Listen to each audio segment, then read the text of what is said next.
as the Indiana Fever win 90-82. Let's get into some highlights, shall we? This is Caitlin Clark from the logo to tie the game up. Look at this.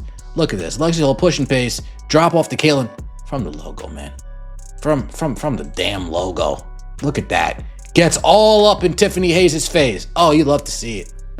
You love to see it. All up in Tiffany Hayes' grill. This is a closer... Oops, you hate that. This is a closer look. Look at this. Right in Tiffany Hayes. Oh, yeah. Caitlin Clark walked back onto that floor looking nothing like the careful, patient superstar that Indiana Fever fans had watched over the past few weeks. This version of Caitlin Clark looked angry. This version of Caitlin Clark looked challenged.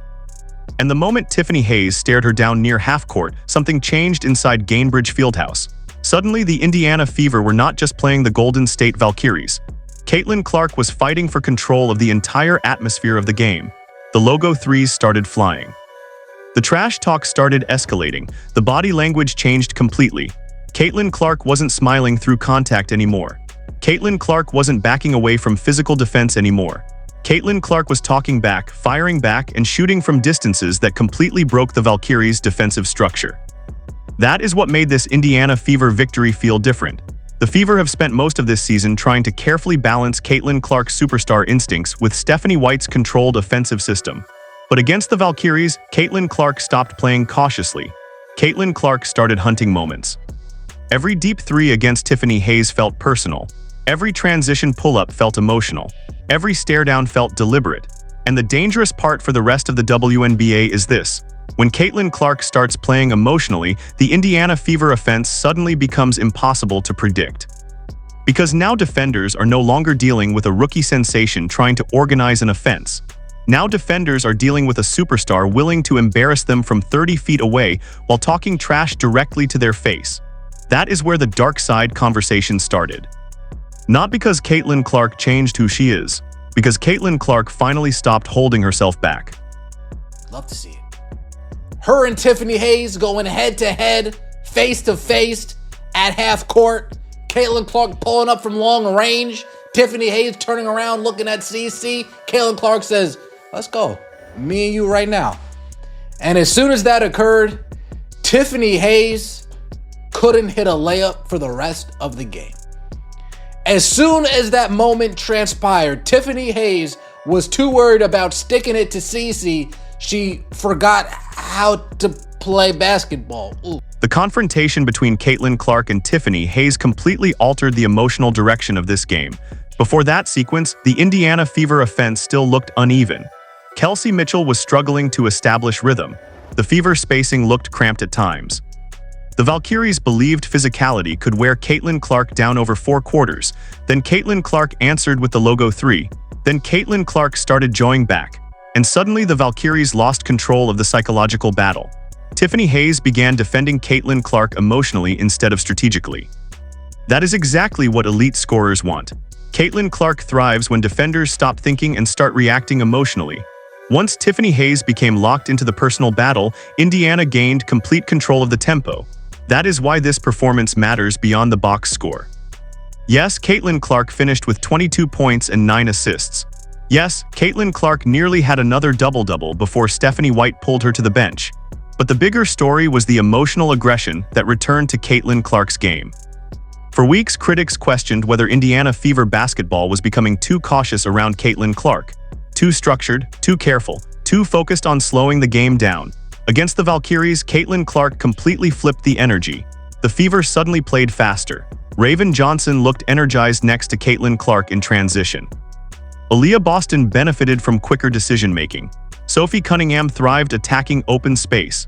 Everything opened because Caitlin Clark stopped waiting for the offense to develop and started forcing the defense into chaos. And historically, that is exactly what separates transformational guards from great guards. When Diana Taurasi became dominant, defenses feared emotional momentum swings. When Stephen Curry starts dancing after deep threes, entire arenas collapse mentally. Caitlin Clark created that same atmosphere against the Valkyries. Every logo 3 increased the pressure. Every possession started feeling heavier for Golden State. That is why Indiana Fever fans exploded online after this game. Because they finally saw Caitlin Clark playing freely again, not overthinking, not hesitating, not trying to fit perfectly into every coaching instruction. just attacking.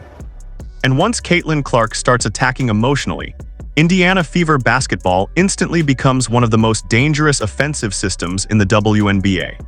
When Caitlin Clark is playing with passion, when she's playing with fire, all that brainwashing that the Indiana Fever tried to do to her doesn't work. Because then she's playing without thinking. She's not overthinking. She's not thinking, oh, what would the coach want? What would my sports psychologist want? She's not thinking. She's just playing ball. When she's overwhelmed with emotion, she's not thinking. Dark side. Dark side. Shout out to Calvin, Clark Vader, what we might be calling her. The most fascinating part of Caitlin Clark's return was not the scoring, it was the psychological transformation. The broadcast atmosphere around the Indiana Fever all season has centered around pressure. Pressure from expectations, pressure from media attention, pressure from defensive physicality. Pressure from constant scrutiny every single night Caitlin Clark steps on the floor. Against the Valkyries, Caitlin Clark looked like someone who finally stopped carrying all of that weight. That dark side energy people started talking about was really Caitlin Clark playing instinctively again. The hesitation disappeared. The fear of making mistakes disappeared. The concern about taking difficult shots disappeared. And once that happened, the Indiana Fever offense immediately evolved. Look closely at the spacing during Caitlin Clark's deep shooting possessions. The Valkyries' defenders started overextending 30 feet from the basket. That opened driving lanes. That opened passing windows. That opened the two-man game with Aaliyah Boston. For months, analysts have argued that Indiana's offense becomes elite only when Caitlin Clark and Aaliyah Boston operate together aggressively. Against Golden State, those flashes finally returned. Stephanie White also deserves attention here. Because while Caitlin Clark played freer, Stephanie White quietly adjusted the rotational structure around her. Raven Johnson's minutes gave Indiana more defensive speed. Sophie Cunningham's spacing helped create cleaner transition opportunities. Lexi Hull added movement without demanding heavy isolation possessions. Everything started revolving around maximizing Caitlin Clark's pace. That is the version of Indiana Fever basketball fans have been waiting to see, but the physical edge mattered too. Caitlin Clark absorbed hard contact all night. Caitlin Clark got shoved. Caitlin Clark got elbowed. Caitlin Clark got trapped into physical screens and transition collisions. Yet instead of retreating emotionally, Caitlin Clark escalated the intensity herself. That screen on Veronica Burton symbolized the entire night. Caitlin Clark wanted the physical battle. That changes everything moving forward. Because historically, the WNBA has tested young superstars physically to measure toughness. That happened to Diana Taurasi. That happened to Sue Bird. That happened to Candace Parker. Physicality becomes the league's way of asking whether a star is mentally prepared for the spotlight. Against the Valkyries, Caitlin Clark answered emphatically. Not only did Caitlin Clark survive the physical pressure, Caitlin Clark started enjoying it. And that should terrify the rest of the league. Physical game. This was a physical game on both sides. Shout out to Caitlin Clark. She didn't back down today. She did not back down today. She set one of the best screens that I've seen an Indiana Fever player set in the 3 years I've been watching this team. Better than any screen AB says. Oops. Boom! Hits Veronica Burton. Boom! Somewhere Chris Tucker's about to run up and say, you just got knocked up. If you know, you know. Caitlin Clark setting a tough screen. A tough screen. This game may end up becoming a turning point for the Indiana Fever season. Not because Indiana beat the Valkyries, because the Fever finally discovered what their identity could become when Caitlin Clark fully controls the emotional tone of the team. The franchise consequences are massive. When Caitlin Clark plays aggressively, Gainbridge Fieldhouse changes completely. The crowd becomes louder. Transition basketball increases. Teammates feed off the energy. Even role players start attacking with more confidence. Raven Johnson's spark minutes mattered. Sophie Cunningham's bench scoring mattered. Aaliyah Boston's 20-point, 16-rebound dominance mattered.